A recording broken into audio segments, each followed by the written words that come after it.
गोनपाट. तर हा germination paper आहे. प्रत्येक लॅबमध्ये वेगवेगळ्या ग्रोईंग मीडिया वापरतात. त्यात माती असते, परलाईट असतं किंवा तुमचा हा जर्मिनेशन पेपर असतो.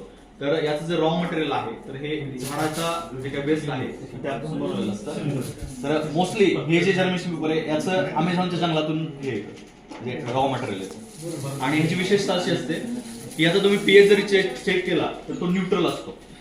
पीएच हा न्यूट्रल असतो आणि तुमचा टीडीएस पण हा 0 असतो. आणि ह्याचा ऍश कंटेंट सुद्धा रेंजमध्ये बिलो 2.5% असायला पाहिजे. जर तुम्ही हा पेपर जाळला तर त्यातून फक्त 2.5% कमीच राख निघली पाहिजे तुमच्या वजनाच्या. तर हे कंपल्सरी आम्हाला ते हेच करावं लागतं. आणि हा पेपर ओला केलाय तर ते ओला करण्यासाठी सुद्धा जे पाणी आम्ही वापरतो तो पण 0 TDSचं पाणी वापरतो. आम्ही डबल फिल्टर करतो पाण्याला.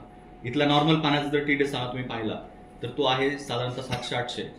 तर आम्ही त्याला पहिल्यांदा 80-90 करतो आणि त्यानंतर तो 0 करून मग ते पाणी आम्ही हे ओला पेपर करण्यासाठी वापरतो. मला कोणी सांगाल का की हा आम्ही 0% TDSचं पाणी का वापरतो?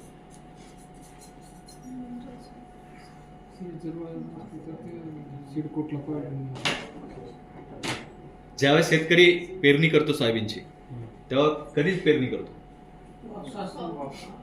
पाऊस पडल्यानंतर करतो. पावसाचं जर पडलेलं तुम्ही पाणी जर घेतलं त्याचा टीडीएस किती असतो? 0. डिस्टिल वॉटर पहिला म्हणतो पाऊस आपण. असेल तर पहिला पाऊस समजा पोल्युशनमुळे वगैरे तो जास्त येऊ शकतो. पण दुसरा तिसरा पाऊस जर तुम्ही घेतला तर त्याचं हे पण 0च असतं. त्यामुळे आपण आणि त्यावेळेस जे सॉइलचं टेम्परेचर असतं ते जर्मिनेशन चेंबर आहे ते आर्टिफिशियली तसं हे बनवलं जातं. ह्युमिडिटी आणि टेम्परेचर आम्ही तिथं एक 24 डिग्री सेल्सिअस टेम्परेचर मेंटेन करतो आणि एक 85%